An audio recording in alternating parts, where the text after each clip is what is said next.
एक बार फिर एक और जैगुआर गिर गया, एक और बार। अब सवाल उठता है कि क्या अब वक्त आ गया है कि जैगुआर एयरक्राफ्ट के फ्लीट्स को रिटायर करने का। इंडियन एयरफोर्स का ये जैगुआर फाइटर जेट जुलाई 2025 में क्रैश हो गया और ये सिर्फ एक आइसोलेटेड केस नहीं है, पिछले कुछ महीनों में ये तीसरी बार हुआ है।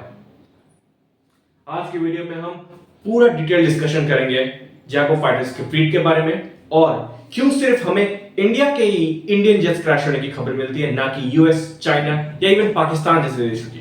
नमस्ते और स्वागत है आप सभी का हमारे YouTube channel Indian power house में।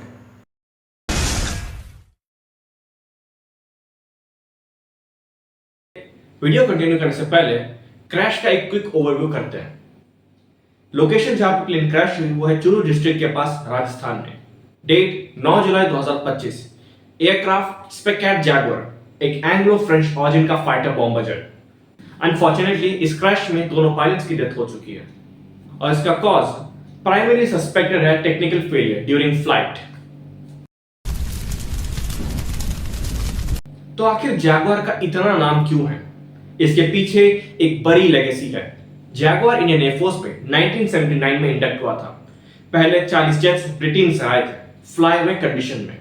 उसके बाद हिंदुस्तान एरोनॉटिक्स लिमिटेड यानी एचएएल ने भारत में ही 100 से ज्यादा जैगुआर जेट्स असेंबल किया और आखिर तक 2008 तक प्रोडक्शन चला। अभी भी इंडियन एयरफोर्स के पास 100 के आसपास जैगुआर्स एक्टिव हैं, लेकिन सब एयरक्राफ्ट पुराने हो चुके हैं।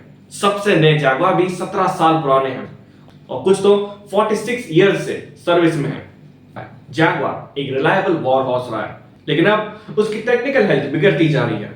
इस जैगुआर जेट में इंजन जो लगा है वो है Rolls Royce Edward MK11 engine, जिनकी रिलायबिलिटी अब सवाल में है। सिस्टम फेलियर, रिपीटेड क्रैशेस में फ्लाइट कंट्रोल और इंजन रिलेटेड मैलफंक्शन रिपोर्ट किए गए हैं।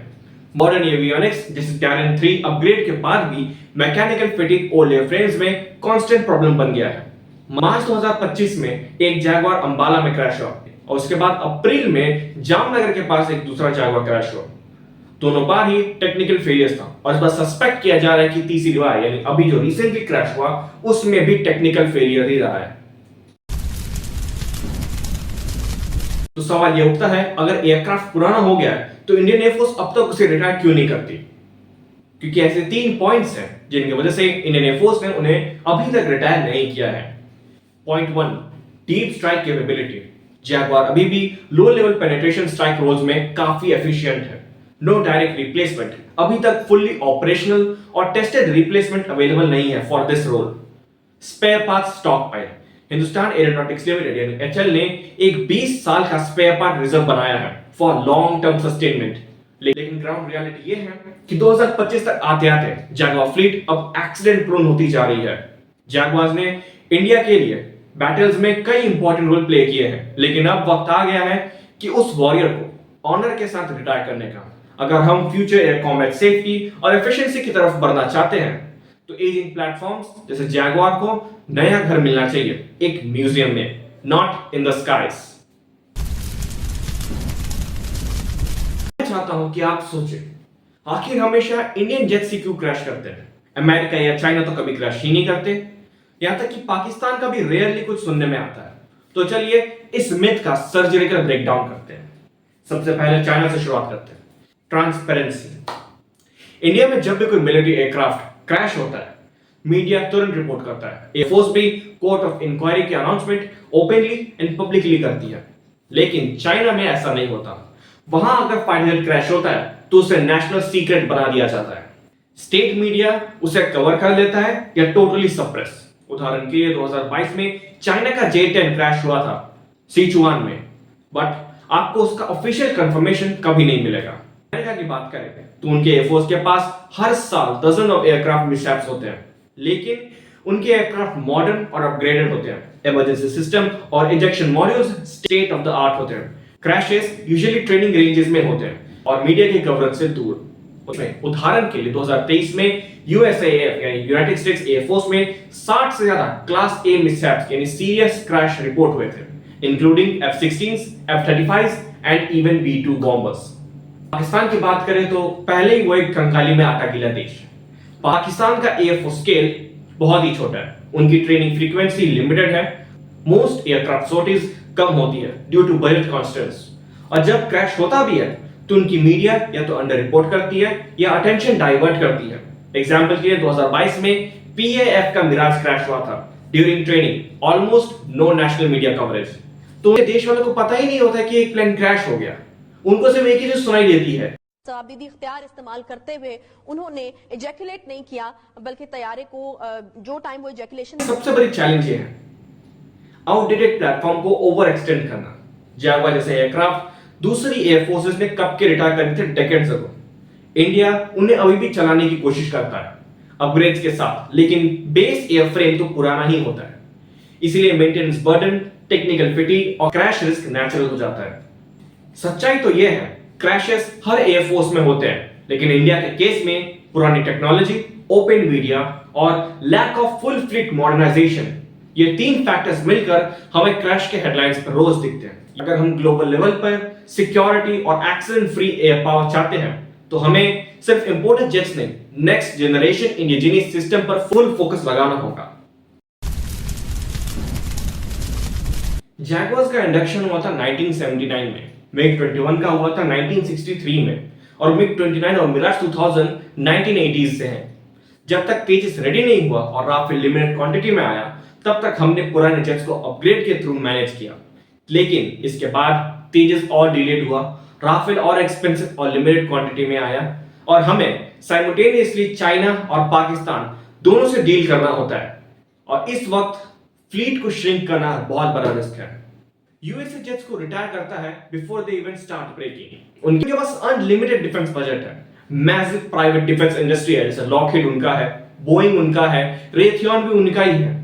Political and industrial lobbying to adopt newer fighters like F-22 and F-35।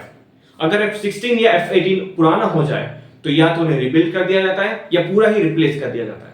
लेकिन इंडिया में वो जेट पैचअप होता है, डायरेक्ट 3 लगा के फिर से उड़ा दिया जाता है। चाइना ने मास प्रोडक्शन मॉडल अडॉप्ट किया, J-10, J-16, JF-17 with Pakistan और अब J-20, और ये सभी home built.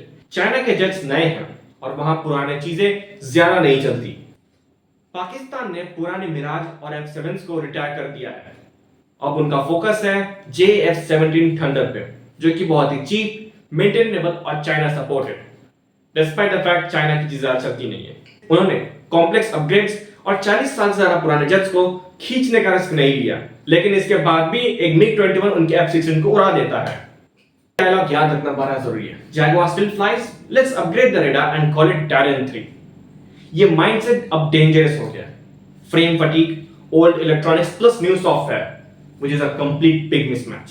Spare part shortage, pilot पर रिस्क बढ़ता है। सिर्फ रेडार या मिसाइल अपग्रेड से एयरक्राफ्ट रिलायबल नहीं बन जाता। बॉटम लाइन, जब तक हम आउटडेटेड सिस्टम्स को पैच करते रहेंगे और फ्लीट रिन्यूअल स्लो रहेगा, तब तक क्रैश न्यूज होती रहेगी। सिस्टम के बीच हमारे पायलट्स सबसे ज्यादा रिस्क ले रहे हैं। अगर इंडिया को truly accident free world class air force बनना है तो सिर्फ मिसाइल्स और रेडार से काम नहीं चलेगा। फुल स्केल फाइटर मॉडर्नाइजेशन चाहिए, from production line to the pilots cockpit. तो अब आप ही डिसाइड करो, #retire old jets या #upgrade and fly। ये सिर्फ एक मशीन का क्रैश नहीं था, इसमें 2 एक्सपीरियंस्ड इंडियन एयरफोर्स पायलट्स ने अपनी जान गंवा दी। दोनों ऑफिसर्स ने इमरजेंसी प्रोसीजर्स एक्टिवेट किया, but aircraft had already lost control और इंजेक्शन सक्सेसफुल नहीं हो पाया। ट्रेनिंग सॉर्टी के दौरान एयरक्राफ्ट ने एल्टीट्यूड लॉस किया। लास्ट आखिरी समय तक पायलट्स ने पॉपुलेटेड एरिया से दूर ले जाने की कोशिश की और अंत में एयरक्राफ्ट चूरू डिस्ट्रिक्ट के आउटस्कर्ट्स में जा क्रैश हुआ। इसके परिणाम स्वरूप both pilots were killed in the line of duty. Air force ने ऑफिशियल स्टेटमेंट में उनकी बहादुरी और सैक्रिफाइस को सैल्यूट किया है। ये सिर्फ एक फाइटर जेट की बात नहीं है, ये उन पायलट्स की बात है जो 10 साल तक फ्लाइंग एंड कॉम्बैट ट्रेनिंग लेते हैं। करोड़ों का टैक्स पे इन्वेस्टमेंट होता है उनकी स्किल्स में, और जब आउटडेटेड सिस्टम फेल करता है तब उस हादसे में एक पायलट की जान चली जाती है। एक जैगवार या मिग 21 का क्रैश होने का मतलब है 2 जिंदगियां, एक एयरक्राफ्ट और एक पायलट दोनों चली जाती है। Brave men didn't die in war, they died flying machines we couldn't replace in time। तो जब हम कहते हैं फ्लीट मॉडर्नाइजेशन जरूरी है, वो सिर्फ बजट या रेडार की बात नहीं है, ये पायलट्स की जिंदगी का सवाल है। इसलिए जब पुरानी मशीन्स फेल करती है तो उस कॉकपिट में सिर्फ एक जिंदा इंसान होता है, हमारे देश का एक बेस्ट ट्रेन्ड पायलट, और उसकी जिंदगी तब दांव पर होती है, लेकिन फिर भी वो अपना फर्ज, अपनी ड्यूटी नहीं भूलता। ये क्रैश भी एक उदाहरण था उन दो पायलट्स की बहादुरी और सैक्रिफाइस पे। Thank you. ये वीडियो उन पायलट्स के लिए है जिन्होंने सिर्फ दुश्मन से नहीं बल्कि सिस्टम फेलियर से भी लड़ाई लड़ी है। आपके लिए हम हर मिशन, हर अपग्रेड, हर नए जेट के लिए आवाज उठाएंगे। जय Hind and thank you for your service.